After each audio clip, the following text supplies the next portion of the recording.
এইটা ଦେଖିପାରୁଥିବେ এইଠୁ ପାଣି ଯିବ ଆମ ମୟୂରଭଞ୍ଜର ପାଖାପାଖି କ'ଣ କହିବି 7-8ଟା ବ୍ଲକକୁ ପାଣି ଯିବ। ଆଉ ମୁଁ ଆସିଥିଲି ଏଇ ସାଇଡ଼୍କି ଦେଖିଲି ୟା ଷ୍ଟ୍ରକ୍ଚର୍ଟା ବନା ହେଇଛି। ଆଉ ଆର ଷ୍ଟ୍ରକ୍ଚର୍ଟା ବନେଇବା ସିଷ୍ଟମ୍ ମୁଁ ଦେଖାଇ ଦେଉଛି ଆପଣମାନଙ୍କୁ କେମିତି ହେଇଛି। ମୁଁ ପ୍ରଥମେ ଜାଣିପାରୁନଥିଲି ଯେ କ'ଣ କ'ଣ ହେଇଛି କି এইটা ଯେଉଁ ପ୍ଲାଷ୍ଟରିଂଟା ହେଇଛି ଡାଇରେକ୍ଟ ମାଟିରେ ହେଇଛି। ତାପରେ ସେଇଟା ହେଲା ତ ଇଟା ଲାଗିଛି। ଆଉ এইটা ଦେଖିପାରୁଥିବେ ଏଟା ତ ଲୁହାଟାକୁ ୱେଲ୍ଡିଂ କରାହେଇଛି। ତାପରେ ଏମିତି ରଡ଼୍ ବନ୍ଧା ହେବ। ତାପରେ ୟା ଉପରେ କଂକ୍ରିଟ୍ ହେବ। ତାପରେ ସେ ଭିତର ମାଟିଟା କଢ଼ା ହେବ।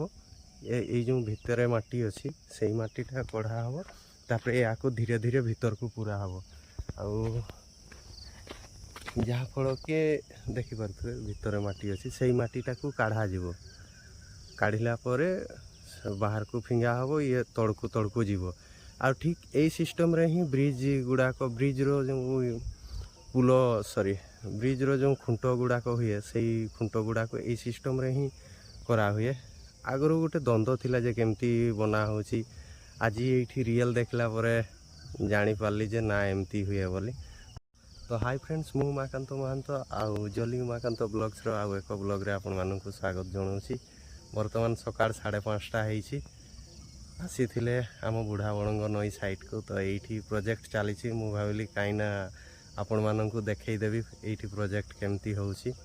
ଆଉ ପଛରେ ଦେଖିପାରୁଥିବେ ତ ବୁଢ଼ା ବଳଙ୍ଗ, ତାର ପାଣି ତ ଅବସ୍ଥା ଠିକ୍ ନାହିଁ। ଏଇଠି ପାଖରେ ଆମର ବାରିପଦାଟା, ସେଇଥିପାଇଁ ପାଣିଟା ପୁରା କାଳିଆ ଦୁଶୁଛି। ଭଲ ଭାବେ ଦେଖିଲେ ଦେଖିପାରୁଥିବେ। ତ এইଠୁ ପାଣି ଯିବ ଆମ ମୟୂରଭଞ୍ଜର ପାଖାପାଖି 7-8ଟାରୁ 10ଟା ଭିତରେ ବ୍ଲକକୁ ଯିବ ବୋଧେ। କାହିଁକିନା ଏଇଟା ତ ସାମାଖଣ୍ଡା ବ୍ଲକରେ ଯାଉଛି। ଆମ ବାରିପଦା ବ୍ଲକକୁ ବି ଏଇଠୁ ପାଣି ଯିବ ଯାହା ଯେତିକି ଶୁଣାଣି ହେଉଥିଲା। ତ ବହୁତ ବଡ଼ ମେଗା ପ୍ରୋଜେକ୍ଟ ହେଉଛି। এইটা ଦେଖିପାରୁଥିବେ। ଆଉ ଏ ପାଣିଟା ଫିଲ୍ଟର ହେବ ନା ଏମିତି କାଳିଆ ଝୁଡ଼ିଆ ଆମ ଆଡ଼େ ଯିବ କେଜାଣି, ସେ କଥା ତ ଜାଣି ହେଉନି। ଆଗକୁ ଜଣାପଡ଼ିବ ପାଣି ଗଲେ। ଦେଖିପାରୁଥିବେ এইଟା ହେଉଛି ବୁଢ଼ା ବଳଙ୍ଗ ନଈର ଦୟନୀୟ ଅବସ୍ଥା। ପୁରା ଘାସ ଭର୍ତ୍ତି ହେଇଯାଇଛି। ଆଉ ଏଇଟା ହେଲା ଗଣ୍ଡଟା। ଗଣ୍ଡର ଚିହ୍ନ ବର୍ଣ୍ଣ ଲାଗୁନି ଗଣ୍ଡ ଅଛି ବୋଲି। ଆଉ ଭିତରକୁ ଯାଇଥିଲେ ମୁଁ ସେତେବେଳେ ଆଉ ଭିଡ଼ିଓ ବନେଇ ପାରିଲିନି। ତ ଏଇଠୁ ଦେଖେଇ ଦେଉଛି। ଇଆଡ଼େ ତ ମେଗା ପ୍ରୋଜେକ୍ଟ ଚାଲିଛି। ଏମିତି ଆଉ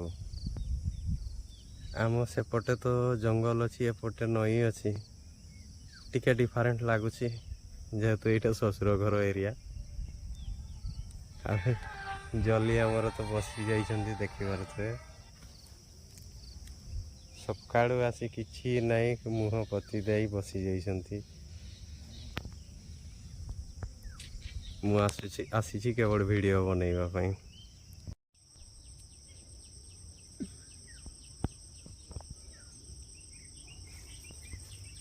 ଚାଲି ଚାଲି ଯିବା।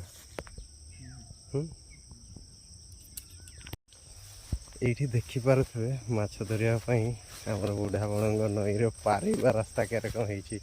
ଉପରେ ଅଛି ଲତା, ତଳେ ନୁଇ ନୁଇ ପାରନ୍ତି।